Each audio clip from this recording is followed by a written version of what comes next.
Hey everyone, it is Jesse with the Daily Diz. Today we are in Animal Kingdom, if you couldn't already tell, where we will wander into the Tibetan village at the base of Mount Everest and board a train to the top of the world in hopes of locating a glimpse of the legendary snow monster. Ooh. We also set off in an open-air vehicle for a guided tour of an African savanna, where we hope to spot wild animals roaming free. Now Stephanie, who is with me today, also shares with the bartender at Dawa, as well as all of us, her low-sugar margarita recipe, so I'm looking forward to that. Finally, we enjoy a little yummy and healthy eats at my favorite quick service restaurant in all of Walt Disney World. So please don't forget to like and subscribe so you don't miss a single weekly episode of one of my amazing, mostly adult-friendly Disney videos. So relax and enjoy the video, everyone.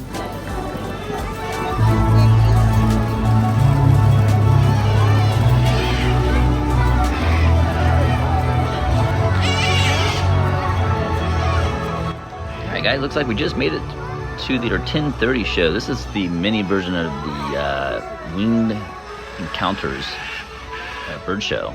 These birds fly right over you, right here in front of the Tree of Life. Yes, I'm worth protecting. Now you'll see a little bit more of that social stuff that we were talking about. Looks like everybody wants to hang out over there. Nobody wants to hang out with me. That is totally fine. They'll figure it out. They'll settle. It's usually a lot louder than... Joining me today is my friend Stephanie. This is her first time in Animal Kingdom. Matter of fact, she's only been in one Disney park before, and that was Magic Kingdom. When was that? Last year. So this is her second park ever, so I'm super excited to have her join me today. Alright guys, so we are standing in line for Expedition Everest. It's a little over an hour wait, 65 minutes. So Stephanie grabbed us two vodka drinks with a splash of, or a club and a splash of pineapple juice. So nice and refreshing on this hot, early Tuesday morning Florida day.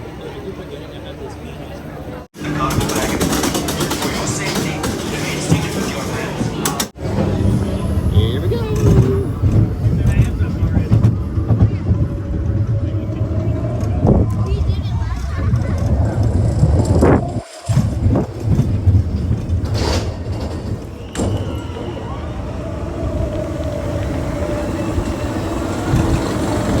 Going backwards doesn't bother you, right?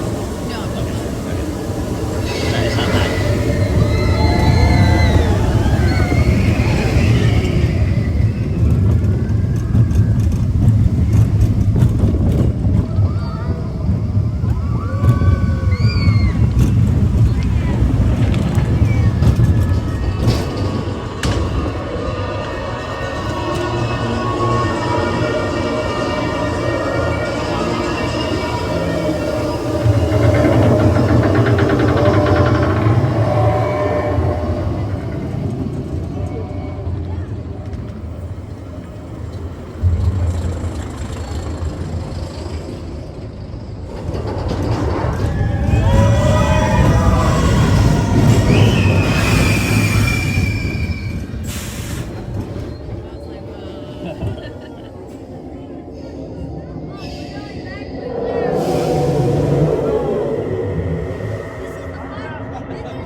was not there. Unexpected. So you like the roller coaster? Yeah. Okay. All right. Good. All right, guys. So we just got off Everest. Stephanie's first time on anything here or Animal Kingdom. She loved it. I think she thought it was at least pretty good. Cool. So off to a safari. Safari was closed earlier. We're gonna do that first thing this morning, and it was closed. So it's reopened. It's like an 80-minute wait though. So we may have to indulge in another beverage to hold us over until that 80 minutes or so. So off to Africa. How long have you been with them? I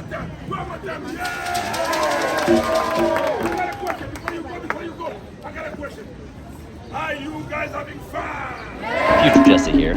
We are about ready to enter the Dawa bar right next to Tusker House. A little bit spooky, considering the fact that this is October. It is a month of Halloween. So, but for some reason, as soon as we entered under the rooftop here, it begins to video in slow-mo. Don't know why. I had the same episode happen to me a few months ago with Joyce. Bear with this segment here, and it will stop slow-moing as soon as we leave the Dawa bar. Spooky. We are in line for the Dawa bar right here in Africa. It's one of my favorite bars here.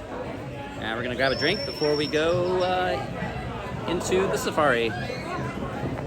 Okay, guys, so we just got, this is Stephanie's version of a skinny margarita, right? All right, so we're here at Dawa Bar, and so I'm gonna let her explain what's in the margarita, because I really don't know. Okay, so this is a skinny version of the margarita. It's an 1800 silver tequila. In this case, it's Don Julio. Water, a very small splash of sour, and lime with a salty lime. And this is it's a double. You said a double, right? It's a yeah. double. So it tastes good. We've already had it. So it's a lot of tequila, and basically like $15. So piece. So you get double margarita here in Disney. That's pretty good value, $15. So cheers. All right, guys, here we have the Tam Tam drummers of the Rumby. Now, this group of talented African dancers and drummers, they like to boogie to the beat, always delivering some serious rhythm. So enjoy the Tam Tam drummers of Rumby.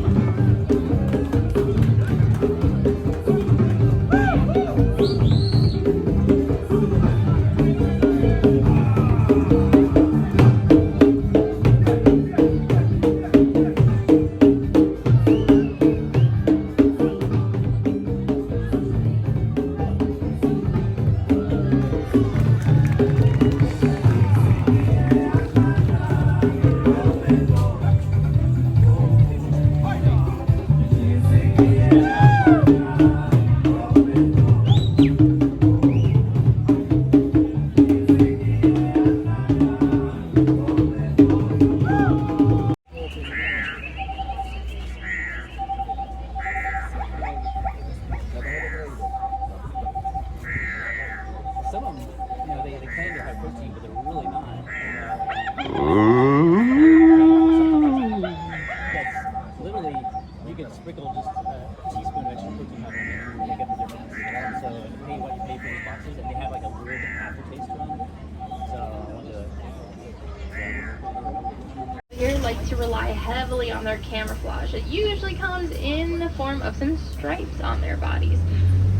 Now that's going to help break up their colors and keep them hidden in between the bushes and the trees. Since the vegetation is so thick and does help them hide, it's really, really important that we reduce, reuse, recycle as many paper products as we possibly can.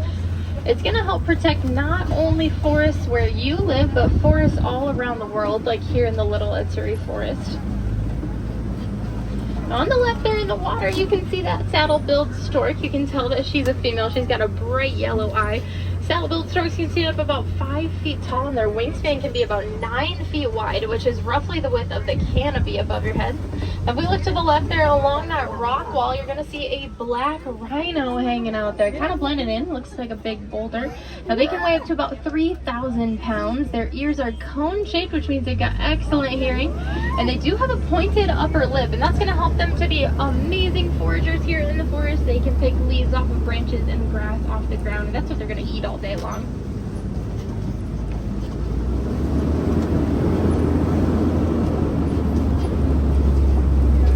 Along the tree line on our left-hand side, those are the animals that use those stripes to help keep hidden. Now the rust-colored one, that's a bongo. They're nicknamed the ghost of the forest because they're rarely ever seen and heard.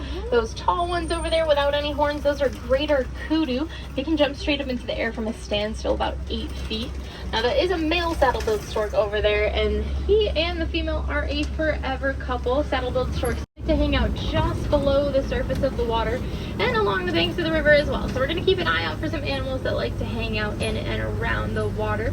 On our right-hand side, we're going to see plenty of these pink-backed pelicans. They are the smallest of their species, but their wingspan can still be anywhere between 7 to 9 feet wide, so they're still pretty big birds for being the smallest of their species. They do nest in really big groups. They're colonial nesters. So they're going to nest in groups anywhere up into the 5,000s of them all together every single year. As we come around the corner here, we are entering into crocodile territory. So keep an eye out for some of those. Now it does look like just below these waterfalls here, we can see a couple of those hippos swimming around in the water. They're usually going to stay submergible below the surface of the water for the majority of the day. It's going to help keep them nice and cool. Looks like we can see baby chasing mom down below the water there. Now here are those Nile crocodiles we were talking about earlier. Now you can tell the difference between an alligator and a crocodile just by looking at their mouths. When an alligator closes its mouth, you can't see any teeth at all, but there are plenty of toothy grooves to see there on the left-hand side. Now, a lot of people know these guys for their really immense pressure in their jaws. They've got a really strong bite force, but they can also be very gentle and maternal. They like to roll their nearly hatching eggs around in their mouth, and that's going to help promote really healthy hatching for their babies. As we exit the riverside, we're going to get a lot closer to the African savanna. So you're going to start to notice that a lot of the vegetation is going to start to thin out. There won't be as many plants or bushes along the ground, and the canopies of the trees are going to go up really, really high into the sky. This is also probably the moment that most of you have been waiting for, because the African savanna is home to some of the most famous animals in all of Africa. Animals like giraffes and zebras, elephants and lions. So we're going to keep an eye out for some of our favorites as we continue on here.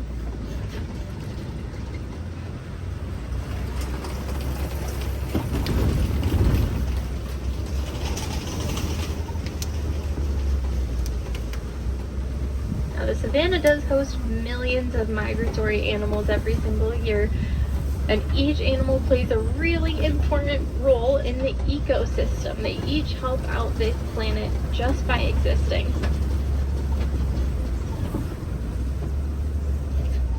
Now, as we can tell as we roll around here, this is a very wide open space. So a lot of animals are going to travel together in herds, and that's going to help keep them protected against predators, especially in such a big space like the savanna.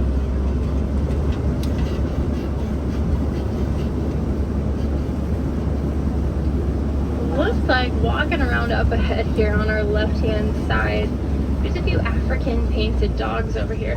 Now these guys are the most successful hunters in all of Africa. They're going to chase down their prey together as a pack until their prey gives out of exhaustion, giving them a 90% success rate when they go hunting. Now if we compare that to a lion, who's a pretty big predator, lions only have a 25% success rate when they hunt. So these guys are the best predators in all of Africa. Their beautiful coats are exactly why they're named African painted dogs, each unique as a human's fingerprint.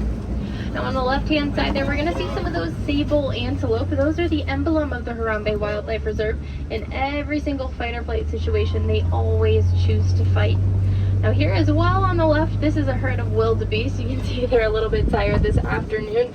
Now 1.5 million of those guys are going to come together every single year. They're all going to migrate together anywhere between 500 to 1,000 miles. The dust that they kick up from that journey can actually be seen from outer space. But sometimes they get a pretty bad reputation, even just by their name. In Afrikaans, it does mean wild beast, but I do like to kind of compare them to the puppy dogs of the savannah. They just like to dig up the grass and roll around in the dirt, and that's actually going to help cool down their bodies. Drops right here, so that's kind of weird to see.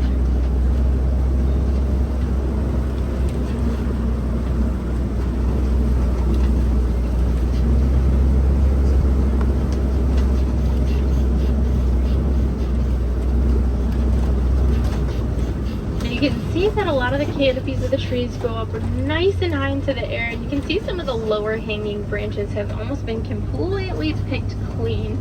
That's from giraffes. They're going to pick the lowest hanging leaves first and move their way up the tree. So it does seem to be like there's some in the area coming up here. We might be able to catch a glimpse of a giraffe tower up ahead.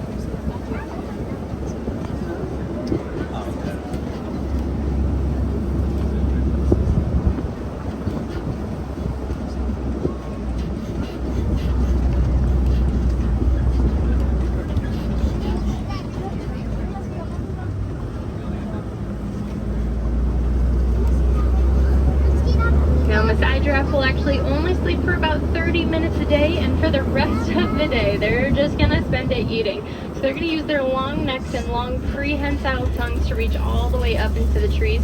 Prehensile is a really fancy scientific word for finger-like. Their tongues are gonna be anywhere between 13 to 16 inches long, so they can completely wrap around a branch and strip it of its leaves. And if you look over there on your left, you can actually notice that their tongues are a dark purple color. That's because if they're gonna spend the entire day eating, if their tongue was pink, they would get a sunburn. So they're born with this naturally dark purple color to their tongue. It's gonna help protect them against the sun while they eat all day.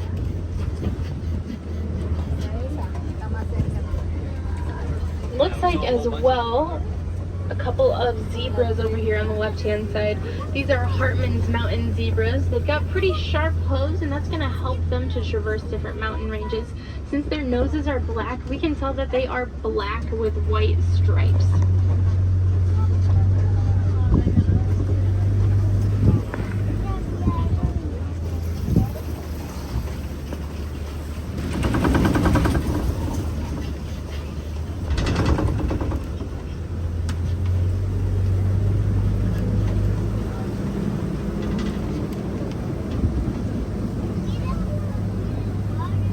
As we drive through here, this is elephant country, so keep an eye out for some of those as we continue on here. Looks like that guy's all the way back off in the distance there. Now, African elephants are the largest of their species. We're going to sneak up just a little bit ahead here. We can see a better view through here.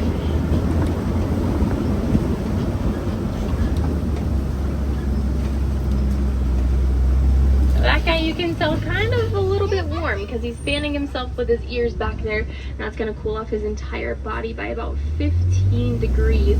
Now, the road to the elephant petting zoo is closed today, unfortunately, but we're going to see if we can find a few more of those elephants just up ahead here. They do travel in herds like many of the other animals out there on the savannah. Theirs is a matriarchal herd, which means that there is one female in charge of everyone. Now, usually when the males hit around their teenage years, they'll be kicked out of the herd to go off and join a bachelor herd. That's where they're going to stay and hang out in groups of anywhere between 3 to 5 of them until they're ready to start their own families. Now, the matriarch of any elephant herd, she does have an amazing memory. She can remember where all the best watering holes are, even if she hasn't been there since she was a little girl. Now, she's going to lead the entire herd around with her. They're going to go off and find the best spot to cool off on the savannah. Now, unfortunately for African elephants, they are getting a lot more difficult to find out in the wild. That's because their habitats are being threatened pretty heavily by the mining of a mineral called coltan. Now, you might not have ever heard of it before, but you might be hanging on to a piece of it right now. It's found in all of our smart devices, so our cell phones, laptops, tablets. A really easy way that we can help protect the habitats of elephants is just by recycling our old devices when we're done with them. Looks like way off in the distance there, we did catch up to the rest of the herd. Now, no matter how spread out an elephant herd is, they can actually still communicate with each other. They use a series of infrasonic sounds that humans can't hear, but elephants can hear from over 100 miles away. So they can let each other know if there's really good food in the area or even if there's danger nearby.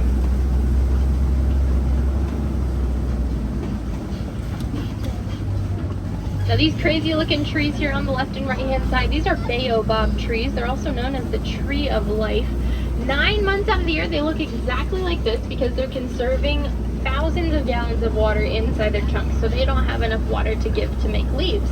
But the other 3 months during the rainy season, they're actually going to produce really beautiful leaves and even a citrusy type fruit that a lot of the locals will make a sort of lemonade out of.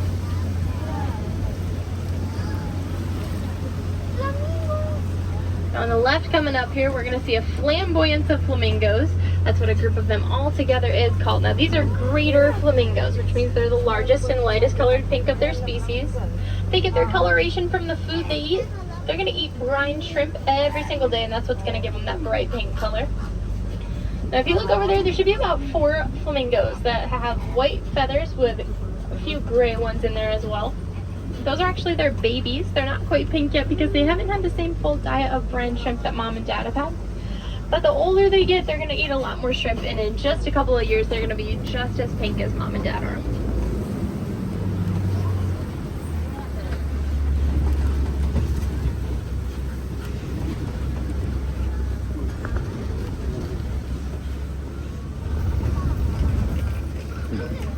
Baby. Now going up on the left-hand side, we're going to see a couple of these white rhinos. The white rhinos love to roll around in the mud. It's going to be used as a natural form of sunscreen and a natural bug repellent. Now if you do look at them, they're pretty dark gray. So they're not named for their coloration, they're just named from the mistranslation of the Afrikaans word weit, meaning wide, and that's in reference to their jaws. They've got really wide square jaws. It looks like over here, mom and baby. There are 3 baby rhinos that live out here on the Harambe Wildlife Reserve, each about a year apart from each other. So there's one that's 3, one that's 2, and one that's about to be 1. Now unfortunately we are seeing fewer and fewer white rhinos every single day. They are being poached for their horns. Their horns are made of keratin, which is the exact same substance as your fingernails and hair. A lot of people think it has medicinal value, but that's just not true. It'd be like chewing on your fingernails and hair to cure a cold. Now it's really important that we share information about white rhinos as much as possible. You can see a couple more up on top of the hill there, another baby with mom and a sister, it looks like. Now it'd be really, really awesome if we could focus research projects at school about these guys, share as much information as possible, because the more people that care about white rhinos, the more people will care about their conservation. Now if we look here to the left hand side, along that tree line and in between these trees here, we can see 2 of the world's fastest mammals, also along there as well, 3 of them. These are cheetahs. Now cheetahs will run 0 to 60 in 3 seconds, which is about how fast Rock and Roller Coaster is over at Hollywood Studios. Now they are pretty unique from other bigger cats. They don't use a roar or a meow to communicate. They're going to use chuffs and chirps, so they kind of sound like little birds when they're talking to each other. But they are one of the only bigger cats that has the ability to purr. Now coming up here on the left hand side, if we look in between those 2 pretty steep rocks, we can actually see the face of that female lion up there. Lions like to use copy rocks to get a good vantage point of the savanna. They're going to see if they can hunt down their prey from just up top there. Now they do usually sleep for the majority of the day. That's so that they can serve as much energy as possible, so they can go out and be the best hunters and protectors at night. That's when their eyesight is 20 times better. Now up on top of these rocks here, I do want to point this guy out. He is super special and important. This is a bontebok. Now he might actually be one of the only ones you get to see in your entire lifetime. There actually only used to be about 20 of them left in the world. When a farmer found them and put a fence around them, he was actually able to bring them back from their near extinction. This guy here is about to be 16 in November, making him one of the oldest in the world. So very lucky to have seen him today. Just really goes to show that any small act of conservation that we do can save an entire species. Now these guys here with the little circles around their bottom, those are water buck. They look like they're completely drenched in water, but really it's an oily secretion to help protect their skin from drying out. You can also see that male lion way back there. Now he's the protector of the group. He'll stay back to protect the pride while the females go off and do the hunting at night. Still not quite ready to wake up for this evening. Now I do always like to say that any day you get to see a warthog is a really good day, so I do want to point them out to you. If you look to that tree in the very middle of the yard there, and then all the way down, there's a couple of fuzzy looking logs over there. Those are warthogs.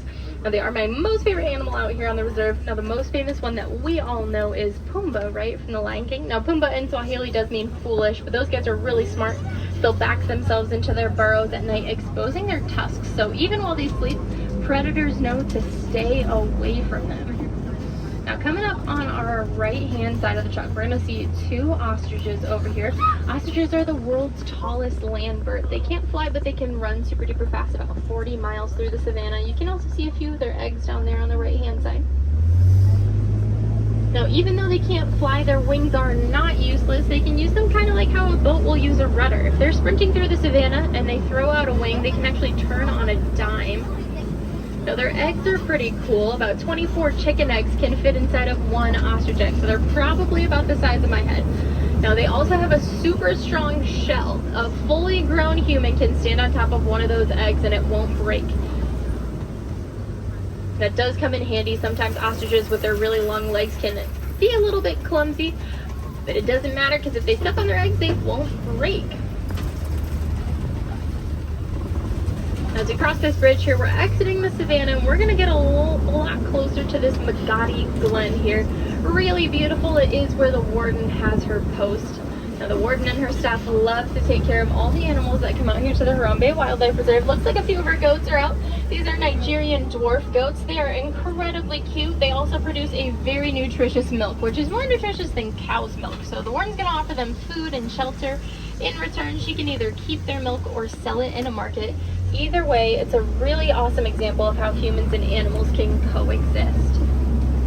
As we exit the reserve, I do want to leave you guys with a bit of a challenge. Walt Disney himself said that conservation isn't just the business of a few people, it's the business of everyone. And we can do a little bit of conservation every single day, and it's going to help the overall conservation of the planet. Things as easy as just reducing, reusing, and recycling. Where you can reduce the amount of water we use by shutting off the faucet when we brush our teeth or when we're taking showers. We can buy reusable products like water bottles and lunch bags to bring with us to work or school. And we can recycle just about everything. Paper, plastic, cardboard, and aluminum. We even talked about recycling our old devices earlier. Now more than ever, it's really, really important to take care of the planet because we didn't just inherit the planet from our parents, we are just borrowing it from the next generation. Every small act of conservation that we do every single day, it's going to add up, and it's not only going to help the animals that we saw today, but it's going to help animals all around the world. And we are coming up on the edge of the village here. Take a look around, gather up all those personal belongings. We don't want to accidentally forget something out here on the reserve. Now here in Harambe, we really don't like to say goodbye. That's just too sad and too final. After all, we did just spend 2 whole weeks.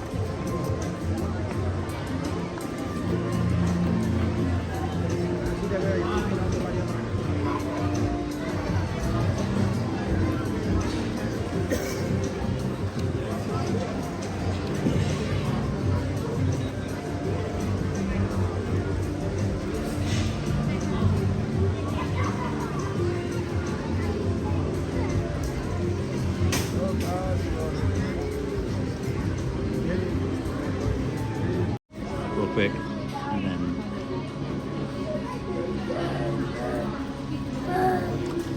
all right, guys. So we are at Satu'li Canteen, and I have ordered here. I had the combination bowl. Oops, my name on.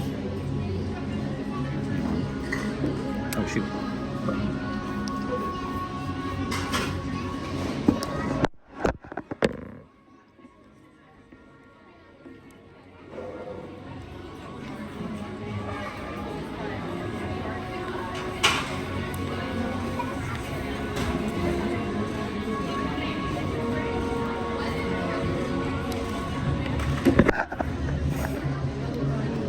So I have the combination bowl of steak and chicken, and so I have the combination bowl, grilled beef and chicken, and this one comes with it's slowly roasted sliced grilled beef marinated in a blend of garlic, herbs, and red pepper sauce and red wine vinegar, just red wine vinegar. And it's paired with your wood grilled chicken, thigh, which is using thigh meat, and it's marinated in garlic and olive oil. It also comes with some crunchy veggies on top, almost like a slaw thing on top.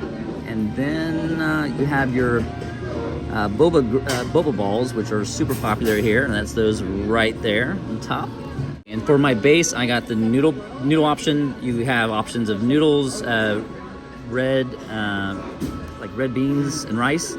You can get a hearty salad, which is what Stephanie has on her. She chose the grilled chicken for her protein, and then the red sweet potato hash is the other option. So here's mine. I love this place. It's my favorite quick service restaurants, at least here in Animal Kingdom. What I love about this place, besides the great quality of food, it's a healthy option to come here in Walt Disney World. But you also get real silverware and real bowls, and I love these bowls. I would buy these. I would have these bowls at my house if I could. I thought Stephanie had noticed that my chicken portion looked a little bit skimpy, and so I took it back up, and they gladly gave me another side of chicken, and it's actually a really good portion of chicken. So I'm really surprised how much they gave me, because you can see the first helping was I don't have very big hands. The first helping is super small. Stephanie could barely see it, and then so I have a good portion of chicken and steak here. And also, I got the green onion vinaigrette, and so did Stephanie. So we're gonna dig in. I'm hoping Stephanie enjoys hers. I know I'm gonna enjoy mine. So bon appetit. So how's your boring salad? It's Is really it good? so far. Yeah. Mm-hmm. Yeah. And have you tried the vinaigrette? It's very good. Is it? Okay. Yeah. She got the green onion vinaigrette. So did I. Hers was on the side just because she got the salad, so it wasn't soggy. And of course, mine was mixed in, unless you do ask for it for the side. Again, mine has some sort of vegetable, like a slaw top. And then the boba balls. I'm gonna try to get a little bit of everything.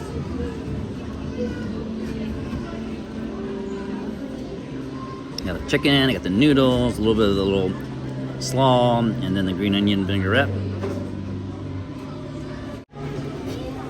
There's some red peppers. And I'm not sure what else is here. Some carrots, cabbage. I love it. As always, to me, this has always been one of the best places to go to if you're wanting like quick service and quality food and healthy, or at least healthier. Good flavor. Really good flavor, super healthy. Mm-hmm. The little boba balls are nice. Little boba balls, yeah. Add a little bit to it. Mm-hmm. I don't usually do the noodles, but the noodles go really well with this one.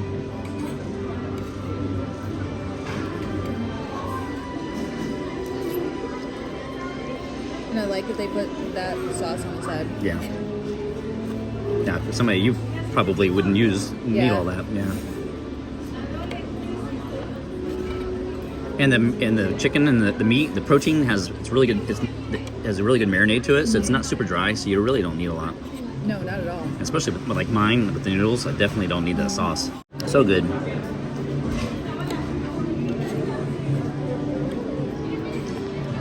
The price range is anywhere from like $13 to about $18 per bowl. It's not taking me very long to down my meal. It's super good as always. We also run under a little time crunch. We didn't get here as early as what I originally thought we would. My fault, of course. And we still have to go on Flight of Passage and maybe one or two more rides. We did do the Festival of the Lion King, and I didn't film it because I have so many other copies of it on YouTube. What did you think of it, Stephanie? I thought it was awesome. Yeah. The acrobatics were awesome. Yeah. The singing, the dancing were all really cool. A lot of fun. Yeah. That's always been one of my favorite shows.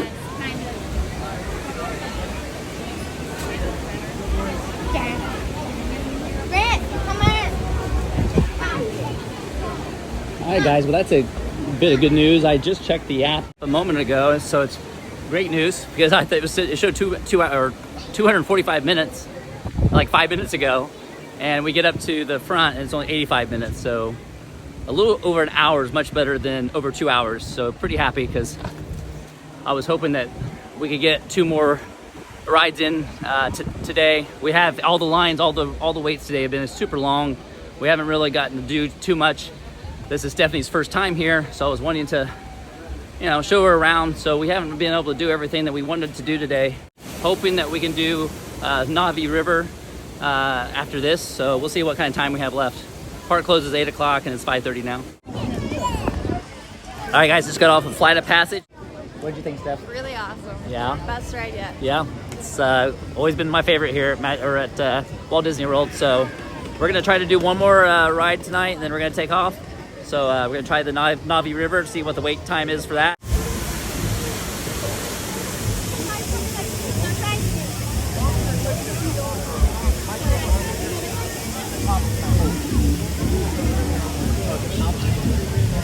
All right, we're not gonna do this one.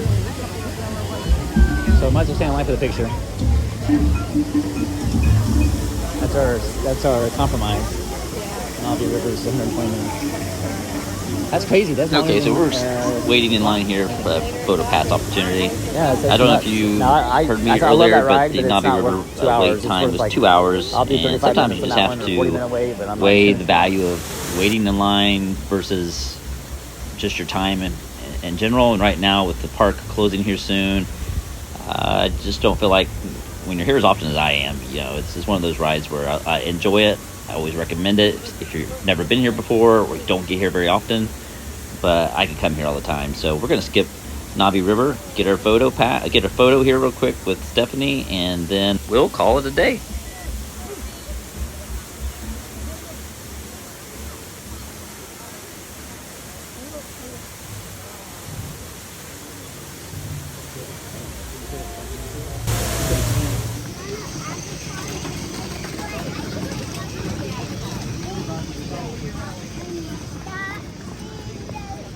I have the bar I was talking to you about. This is right here. Tiffin's is a restaurant. But you can get the bar seating outside here. And it's a great view because, you know, I got the water. It's just relaxing. Best drinks. Outside of Mexico's tequila bar, it's a La Cava. Nomad Lounge is my favorite lounge in Disney. Really high quality drinks, and they have good food. Yeah. But you can get a lot of the same food there that you can at Tiffin's. While we're waiting on another photo opportunity here in front of the Tree of Life, talk a little bit about the tree. This tree has been up since 1998. They have a nighttime awakening, stunning visuals that they have of animal stories. They have against the tree, lights everywhere. But they only start playing it after 8 o'clock, and the park actually closes at 8, so no show tonight. Well, I don't think you could get more magic than that from head to toe. Even their bags are on the same shoulder.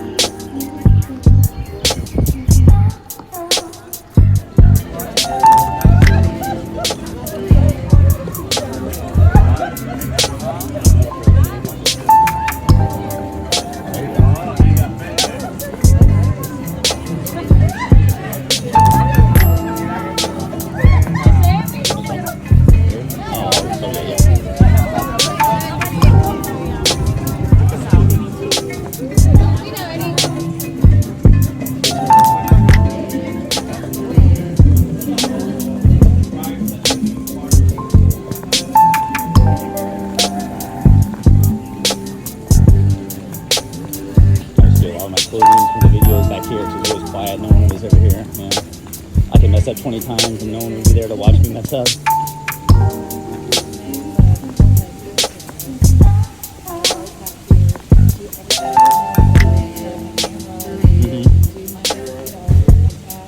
Yeah.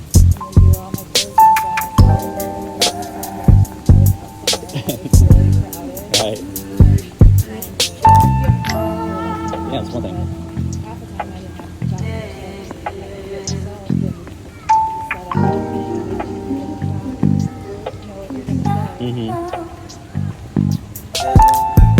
Yeah, when I stuff in my studio at home, I have all, I have my lighting and all that stuff set up, and I do so much better when there's like nobody in there, and I have my teleprompter if I need it, and that kind of thing. And yeah, I have a teleprompter on my phone too.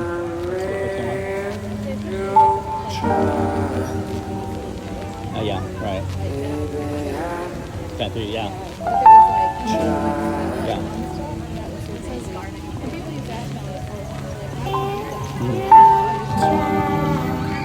Well, I screw up. I mean, I mess up all the time here. I mean, I know all about Disney, and then my fitness and nutrition stuff too. But I still mess up all the time. Especially when it gets to technical stuff, scientific stuff. I screw up, and it's hard. It's not that easy to be spontaneous, like to build things and what you say makes sense, and not going all the time. Right. Well, yeah. And as an actor, I'm doing scripts and things. I have to teach myself not to do that. And then at least in editing, I can take that stuff out as long as I'm not speaking 100 miles an hour. But then I don't care how much editing I do. If I'm speaking too quickly, I can't edit fast. I can't edit that small of a spot.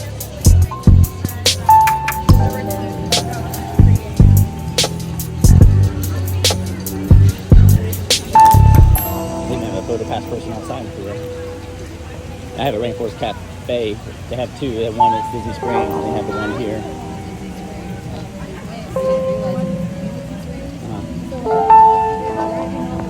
Where is this place? Like, is it in the park? Oh, okay. Yeah.